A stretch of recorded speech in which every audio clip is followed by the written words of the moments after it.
یہ بھائی کہتی ہے کہ 2020 کی بات ہے، اس کے شروع سے ہی ان کے ساتھ کچھ عجیب و غریب صورتحال بنی۔ یہ بھائی جاب کے حصول کے لیے پریشان تھے اور ان کو رات کو بھی عجیب و غریب ڈراؤنے قسم کے خواب آتے تھے، نائٹ میئرز کا شکار تھے یعنی کہ۔ تو یہ کہتے ہیں کہ میں نے سوچا آج چلو کسی اللہ والے سے استخارہ کروا کر معلوم کر لوں کہ میرے ساتھ کچھ مسائل تو نہیں چل رہے۔ اس طرح سے یہ کہتے ہیں کہ ان کا کانٹیکٹ فیس بک کے ایک جعلی عامل سے ہوا۔ اب فیس بک پر بھرے ہوئے ہیں سوشل میڈیا کے اوپر عامل حضرات، تو آپ لوگ پلیز کیئرفل رہا کیجیے، بہت کیئرفل۔ یہ کہتے ہیں کہ انہوں نے میسنجر پر ان سے رابطہ کیا تو اس عامل نے ان کو پوچھا کہ کیا مسئلہ ہے، تو انہوں نے اپنے حال احوال ان کو بتائے۔ اس عامل نے ان کو بولا کہ آپ پر بیٹا کالا جادو ہے اور آپ کو 9664 روپیز دینے پڑیں گے اس عامل کو، اور پھر علاج کروانا پڑے گا۔ یہ اسی طرح سے بھائی ایک عامل سے دوسرے سے تیسرے کے پاس جاتے رہے اپنی پرابلمز لے کے۔ دوسرے عامل سے ان کا جب کانٹیکٹ ہوا تو اس نے ان کو بندش کا کہا۔ اس طرح یہ تیسرے کے پاس پہنچے تو اس نے کہا کہ آپ پر تسخیر کا عمل ہے۔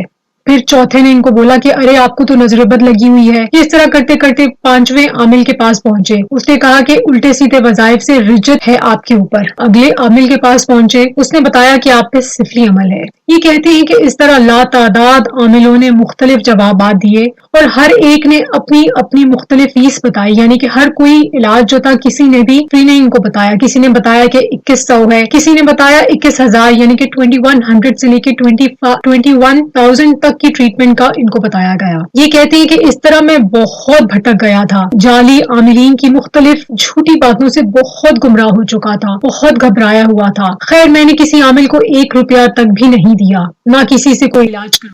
یہ کہتے ہیں کہ ایک دن فیس بک پر ایک پوسٹ پڑھی کہ درود شریف کی برکت سے سب کچھ مل جاتا ہے، ناممکن سے ناممکن مسائل بھی حل ہو جاتے ہیں، بیماریوں سے شفا مل جاتی ہے، بے روزگاری ختم ہو جاتی ہے، رزق کی فراوانی ہو جاتی ہے، منہ مانگی مرادیں مل جاتی ہیں۔ یہ کہتے ہیں کہ بس اس دن سے درود شریف شروع کیا ہے، الحمدللہ بالکل ٹھیک ہو گیا ہوں، مایوسیوں پریشانیوں کی اندھیری راتوں سے نکل گیا ہوں، سکون سکھ چین کی زندگی گزر رہی ہے، درود پاک کی برکت سے گمراہی ختم ہو گئی ہے، بس اب دل ایک چیز پر اٹک گیا ہے کہ درود شریف ہی اسم اعظم جیسی تاثیر رکھتا ہے ہر مسائل کا حل۔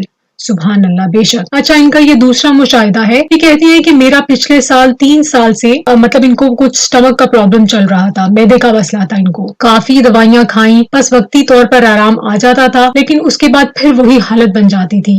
بہت ساری چیزوں سے پرہیز کیا ہوا تھا، یعنی کچھ بھی گرم ٹھنڈا کھاتا تھا تو دوسرے دن طبیعت غیر ہو جاتی تھی۔ جب سے یہ درود شریف یعنی کہ صلی اللہ علیہ وآلہ وسلم یہ بھائی ان کا ورد ہے، یہ کہتے ہیں کہ جب سے یہ والا درود پاک پڑھنا شروع کیا ہے الحمدللہ سب ٹھیک ہو گیا ہے، پہلے کی طرح طبیعت بحال ہو گئی ہے، اب ہر چیز کھا رہا ہوں، ہفتے میں 5 دن بھی فاسٹ فوڈ کھاؤں تو کچھ نہیں ہوتا، اور دوسری چیز یہ ہے کہ تہجد پڑھنے کی توفیق مل گئی ہے اور تہجد کی برکت سے اللہ سے مانگنے کا سلیقہ بھی مل گیا ہے، زندگی آہستہ آہستہ بدل رہی ہے، زندگی میں سکون آ گیا ہے، مایوسی اور پریشانی بالکل ختم ہو گئی ہے ماشاءاللہ۔ اچھا یہ دونوں مشاہدات ان بھائی کے ہیں اور ان کا ورد ہے، یہ صیغہ پڑھتے ہیں صلی اللہ علیہ وآلہ وسلم۔